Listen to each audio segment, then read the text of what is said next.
Bagaimana sih proses terjadinya sintesis protein itu? Jadi, secara umum sintetis protein ini terdiri dari dua tahapan, yaitu transkripsi dan translasi. Jadi, transkripsi ini merupakan proses pembuatan salinan mRNA yang berasal dari DNA. Nah, sedangkan translasi merupakan penerjemahan mRNA menjadi protein. Jadi singkatnya, sintetis protein yaitu proses DNA menjadi mRNA, lalu mRNA menjadi protein. Nah, proses yang pertama yaitu transkripsi. Nah, jadi transkripsi ini terjadi di dalam nukleus. Ada 3 tahapan yang terjadi dalam transkripsi, yaitu inisiasi, elongasi, dan terminasi. Saat terjadi proses transkripsi, DNA yang terkandung dalam nukleus itu akan dihampiri oleh RNA polimerase. Inisiasi terjadi saat RNA polimerase melekat pada daerah promotor gen. Nah, pada saat itu RNA polimerisasi akan membuka ikatan DNA dan akan memulai membentuk mRNA melalui cetakan DNA template. Kemudian RNA polimerasi akan mengarahkan pembacaan dari arah 5 aksen ke arah 3 aksen. Nah, proses ini yang dinamakan elongasi. Nah, pada transkripsi akan berakhir saat RNA polimerasi sampai pada daerah terminator.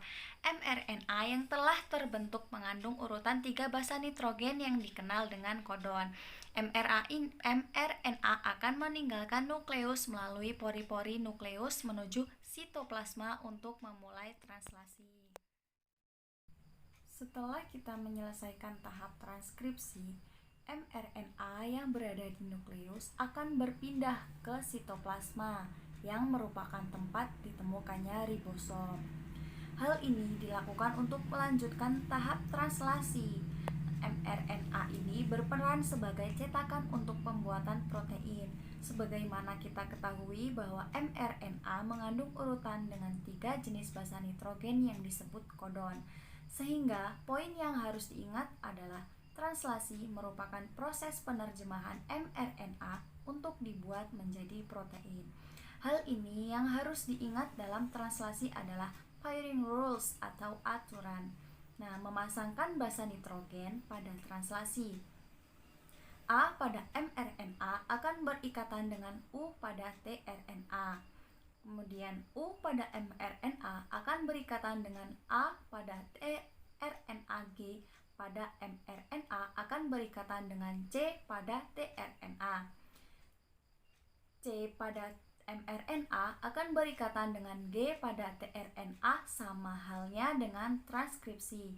Translasi juga memiliki 3 tahapan, yaitu inisiasi, elongasi, dan terminasi. Tahap inisiasi dimulai saat ribosom subunit kecil terikat pada mRNA. Ribosom subunit kecil ini akan bergerak dari arah 5 ke arah 3 ketika sudah menemukan kodon A, U, G, tRNA yang membawa asam amino metionin dan antikodon UAC akan melekat pada mRNA.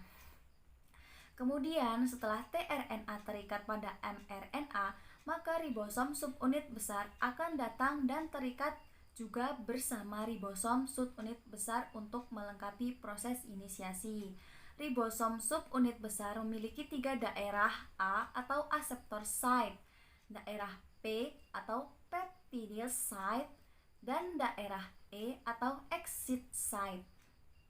Saat terjadi proses elongasi, asam amino yang lain akan dibawakan pada rantai mRNA oleh RNA transfer dengan membawa antikodon. Nah, untuk dapat mengetahui jenis asam amino yang mengkode kodon, maka dapat dilihat pada tabel triplet kodon.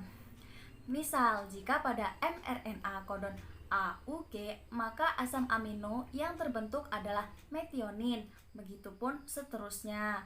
Nah, selanjutnya asam amino yang baru ini akan memasuki daerah A.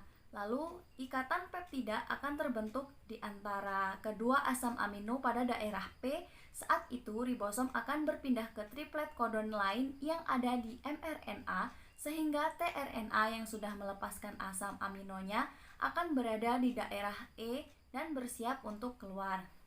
Kemudian daerah A pun bersiap untuk ditempati tRNA yang baru.